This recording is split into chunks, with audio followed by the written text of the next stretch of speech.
Good morning, everyone. Great to see everyone, both here in the Zendo and also remotely in your home Zendo, in your own monasteries. This assembly of monasteries, all practicing together. So a number of things have been going on. We had this morning Jizo ceremony, Earth Guardian ceremony, Earth Protector ceremony. So I want to talk a little bit about that, and then I'll talk about some of the threads from our 10-day Sesshin, and then a little bit about going forth from Sesshin. So we had the Jizo ceremony. This is a beautiful representation of Jizo, or Kishitagarbha, one of the important enlightened beings, enlightened inspirations. Jizo is the Japanese name. Ji is earth, and Zo is treasure. Kishitagarbha is the Sanskrit name. Jizo Bodhisattva is revered in Japan, and you find Jizo everywhere. All these little, he's the guardian of travelers, so you'll find little Jizo shrines at every bridge, crossroads. You'll be in the middle of nowhere, and there'll just be a crossroads and a little shrine with Jizo. And one of the locals will have knitted a little raksu for him. And in the wintertime, a little red hat to keep his head warm. And he's also the guardian of women and children, especially children who have died. And we here at the monastery have a Jizo garden that honors children who have died and others who were loved and passed from this world. Jizo's qualities include unflagging optimism, courage, gentleness, and nurturing a love for all beings. Jizo plunges fearlessly into any place or situation where there's those in need. And Jizo is especially concerned with taking care of those who are vulnerable. And there's many stories, many wonderful stories about exhibiting these qualities. And I'd encourage anyone to read the book on Jizo Bodhisattva that Chosen Roshi wrote. She talks all about some of the many stories and how people practice with Jizo to help inspire them. So a bodhisattva is a spiritual pilgrim who dedicates their life to helping free others from suffering caused by fear and ignorance.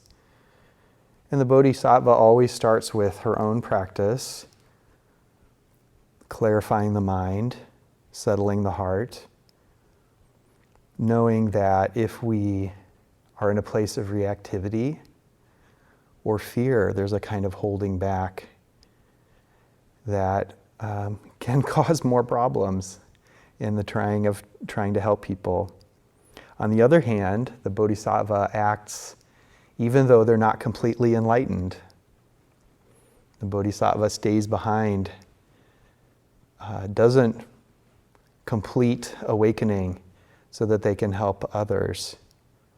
So this is an inspiration for us, that if we hold back until we're perfect, as the poem by Joyce Rupp goes, we'll be the cup on the shelf that's never used. So we continue to practice to step forward. We don't worship bodhisattvas, even though I was doing bows to Big Golden Buddha. But I also did a bow to my zafu before I sat down. I don't worship my zafu either. I actually spend probably more time. I probably ought to revere my Zafu, especially the air Zafu. I never would have made it without it. So the statue is a way to, it's one of the ways that the mind likes the visual, and it's a way to capture our imagination. And it's also a way to reflect back on ourselves, those qualities that we may not see in ourselves, or that we may aspire to, or that really touches our heart. And this particular representation may not be one, but there's no sort of a right way. There's many, many ways that bodhisattvas are represented.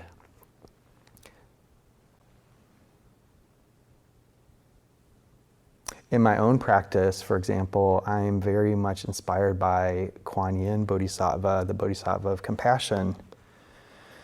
And when I picture Kuan Yin, I do see the traditional imagery of Kuan Yin, but I'm also most inspired by Kuan Yin's representation as Mary.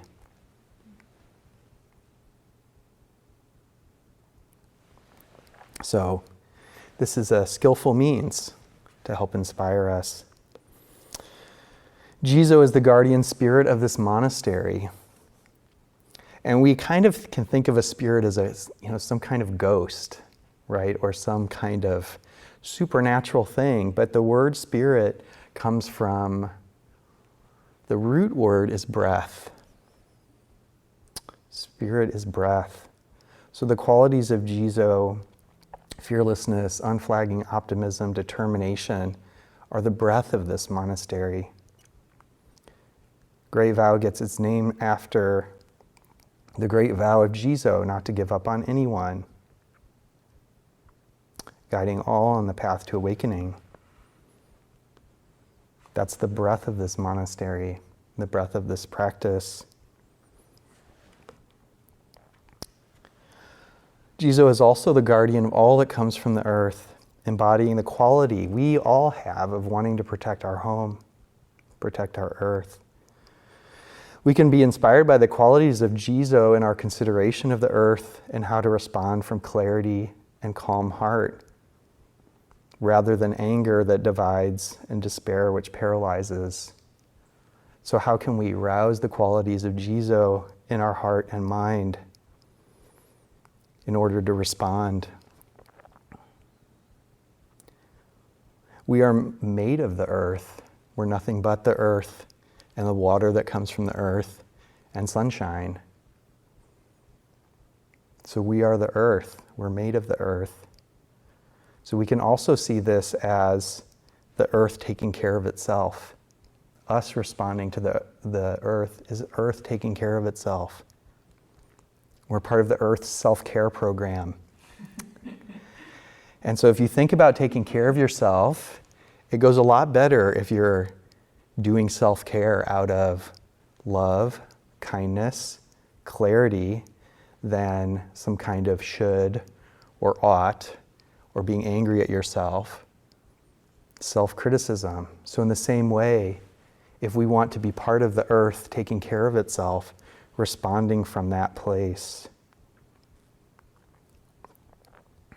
So combine earth protection, us as earth, taking care of earth, with not giving up and great determination. You can see why this kind of ceremony is so needed in our world.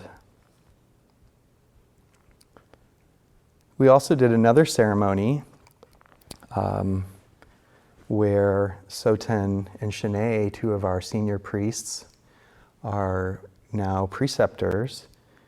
And so they are able to carry the tradition forward in terms of the passing along the precepts, the Buddhist precepts, and help people join the lineage of Zen Buddhism.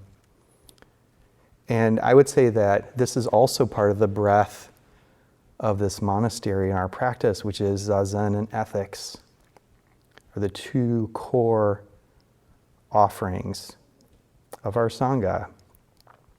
So as they go forth to a period of travel and pilgrimage, they will carry that with them. And And the thing about ceremony is ceremony brings the invisible and makes it visible. So we bring forth our intention to cultivate these qualities of Jizo, of earth caring for earth. And instead of holding it inside, we bring it out into the open, and we do that with other people, and that has power.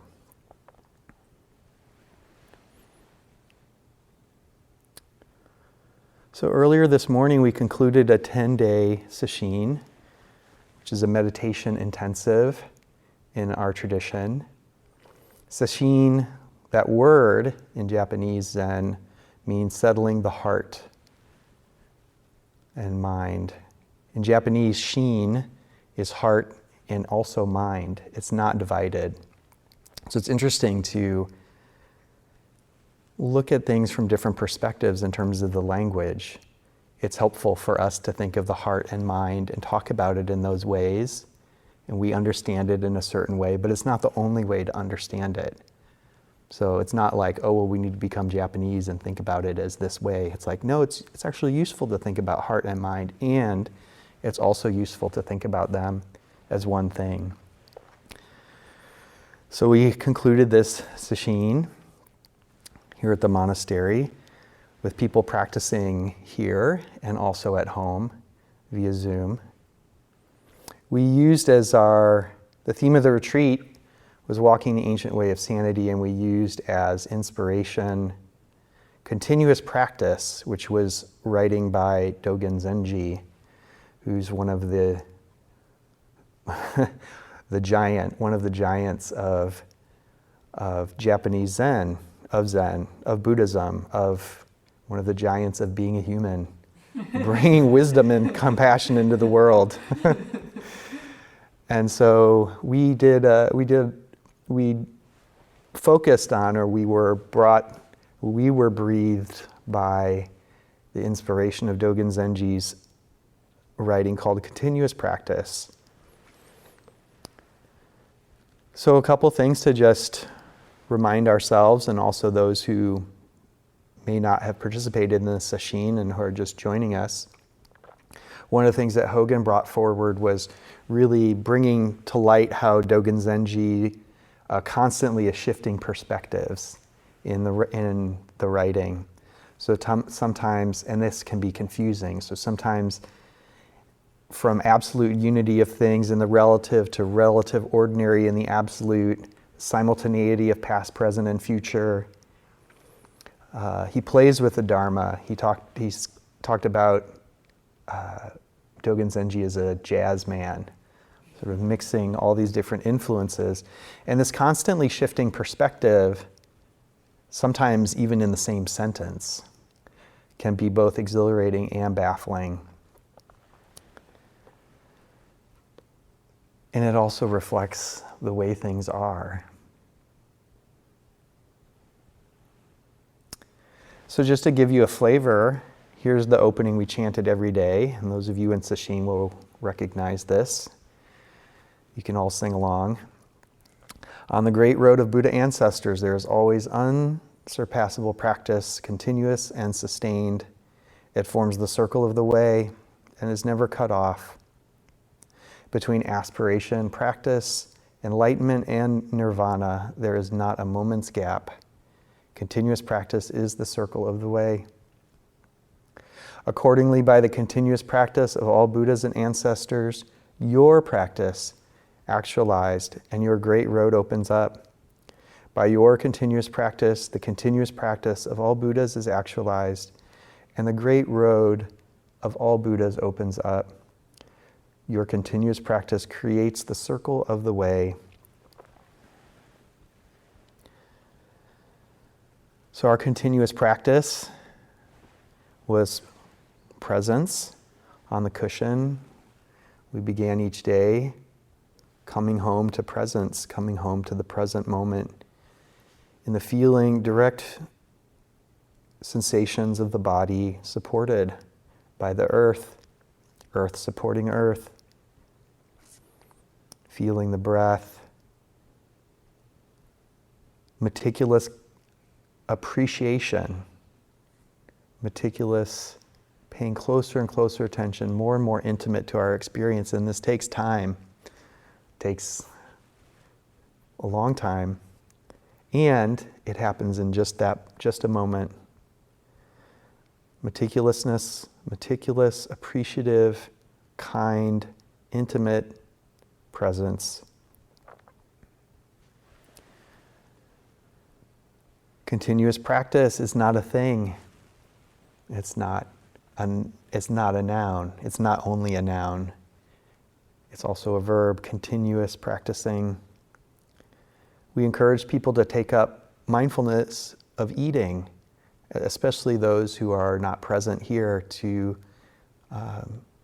continue practicing mindfulness throughout the day as best you can, and mindful eating is one way to do that. It's a way to anchor. Mindful eating is so wonderful because we eat. And so if we take up that kind of practice, we really can be anchored in that. And so we can be just in the flow of our day, in all the ups and downs and everything. And when we eat, we talked about just 3 bites. And we also talked about in the cushion just 3 breaths. Just 3 breaths to really, when we find ourselves kind of caught, bringing back to presence, just 3 breaths.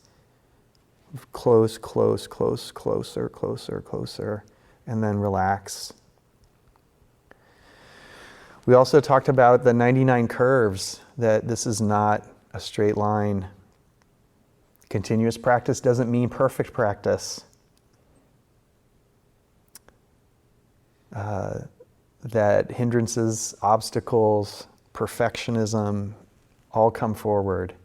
And that continuous practice is not a straight line from here to there. And that the journey, that the path has all the curves. And to appreciate them as part of the path. You want to go to Mount Hood, you're going to hit a stoplight. So really honoring those as part of the path.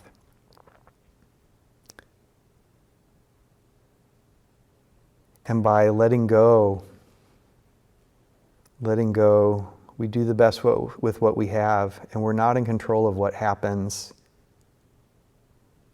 There's no better practice than the one that you are practicing wholeheartedly with spirit and determination and appreciation. Just letting go of the outcome. We're not in control. And we have to see that and learn it over and over again. And this not knowing, this letting go of knowing, is where the intimacy happens. There's a famous interaction between, in a Zen story, it's one of the greatest, Zen's greatest hits. Dizang asked Fayan, "Where are you going?" Fayan said, "Around on pilgrimage." Dizang said, "What is the purpose of pilgrimage?" Fayan said, "I don't know." Dizang said, "Not knowing is most intimate." So we can take this in our life. Where are you going on a sesshin? What is the purpose of sesshin? I don't know. Not knowing is most intimate. Where are you going? I'm following the breath. What is the purpose of following the breath? I don't know. Not knowing is most intimate. Moment by moment, just not knowing. Letting go of our ideas of ourself, of the breath, of the body, of sesshin. Small mind isn't in control of the practice. Whatever it is, we just love what is. That's the practice.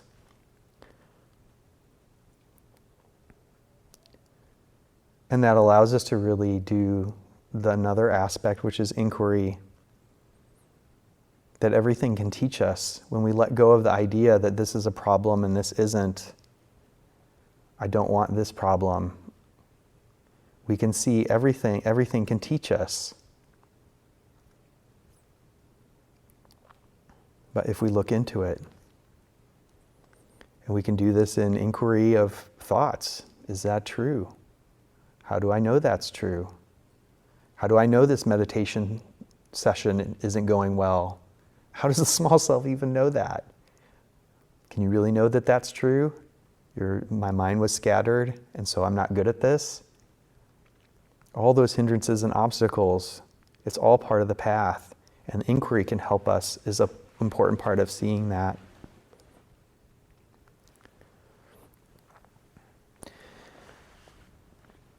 And then finally, the circle of the way, inclusiveness, inclusive intimacy, that there's nothing outside of the practice. And this inclusiveness is both holding the wide view and also being intimate.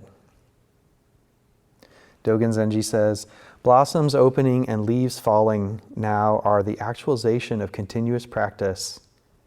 Blossoms opening and leaves falling are the actualization of continuous practice. Polishing a mirror and breaking a mirror is not other than this practice. So nothing is wasted.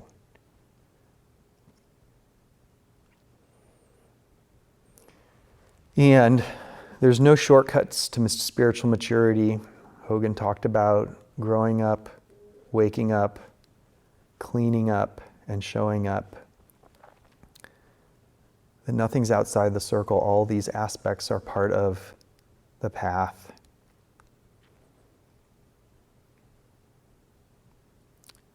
Trust, inquiry, and selfless service as the essentials. So Zazen is a practice of trust, of letting go, of just trusting what is. Trust in presence. Also, you could call this faith. And trust in the practice, trust in the ancestors. The Dalai Lama came to Portland a few years ago, and he was at the Rose Garden. And he came for a conference at University of Portland and gave this talk, and it was interview. And then after that, the Red Hot Chili Peppers played. So I like to, it's like I saw the Dalai Lama open for the Red Hot Chili Peppers. And it was like a whole concert. I think they played for like over an hour. I thought it would just be like maybe a couple songs or acoustic. I was like, oh my God, this is like going on and on. They like just played the show. So the Dalai Lama was, at one point, he's being interviewed and they're asking these questions, and one person asked him this question. It was just really like, you're so amazing and you're so compassionate and so wise, and how can we, it was just, and it wasn't fawning, it was just, it was a little fawning. And and this was about halfway through, and so the Dalai Lama got up and he got up from the chairs back there, and he walked up to the edge of the stage and pointed to the 25,000 people. And he said, you, me, the same. You have the capacity for this. And it was very, very powerful. Because he went from being this star under the spotlights to what he calls himself a simple monk, who is a great inspiration. And so he's a Buddha ancestor saying, you can do it. All our chants are Buddha ancestors saying, you can do this. I've seen it. You can do it. In fact, I noticed actually this sesshin at the chants.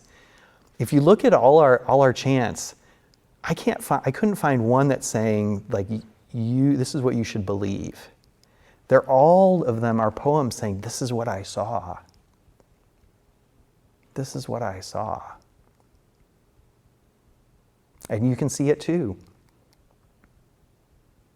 So by practicing the zazen of trust, trust, trust, our direct experience, that can grow out into that. And we ask the ancestors for help. Well, sometimes it's just like, okay, well, my small mind thinks that,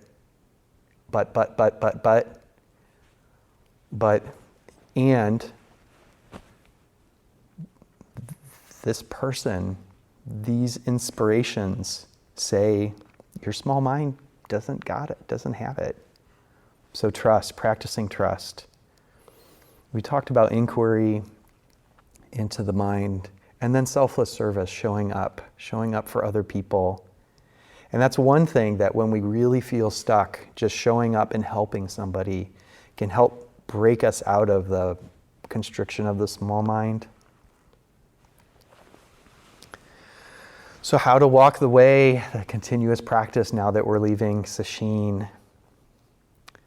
And I think any of this will be relevant for anyone who wants to support their own practice. So if you weren't at Sesshin, I think it will help, or you may find something in here. So continue the practice at home. You've built up a habit after 10 days. So sit tonight. Why not? You can join Hogan and I at 7 o'clock if you like. Continue the practice at home and recognize that the practice changes. We're changing our place of practice. Practice with others. Sangha is very important. I think all of us found inspiration in each other when our own motivation may have been flagging, or our own confusion clouded over. And also new perspectives of hearing other people and their own process with practice is inspiring. And also we just learn.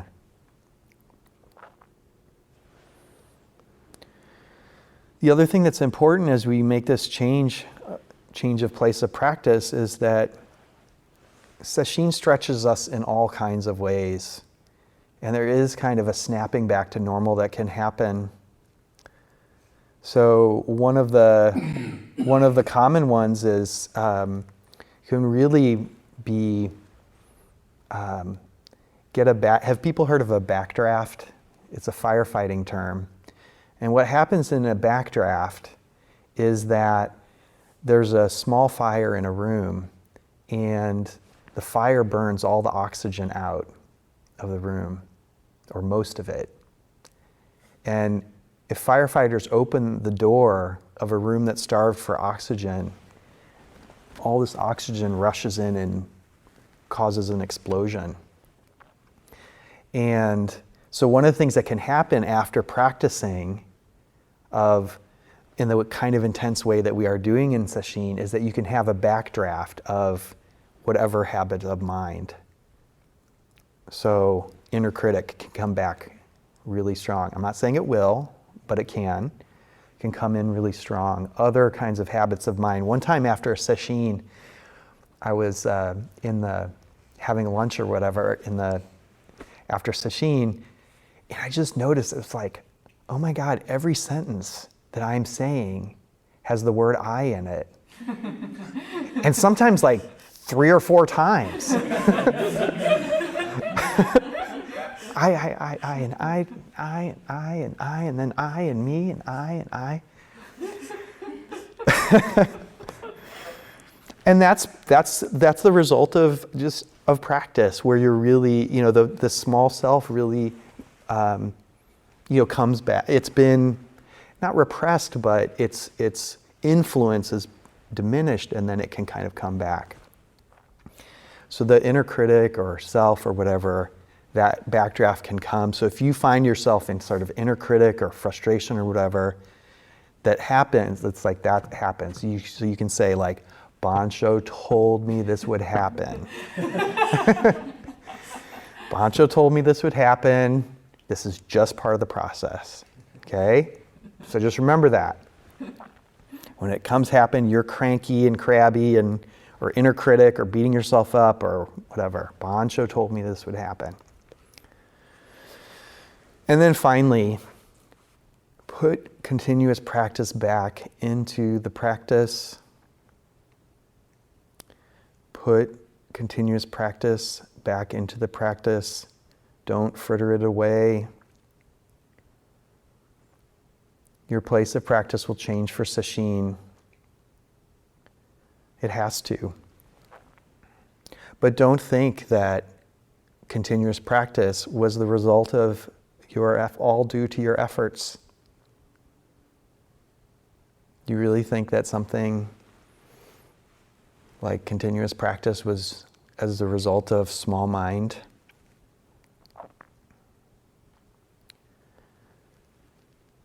It can't be.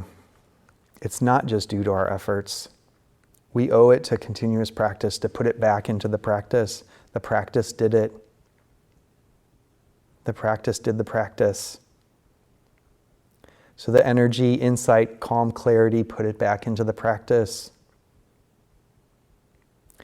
Dogen Zenji points to this in a passage in continuous practice, calling it to not leave the monastery.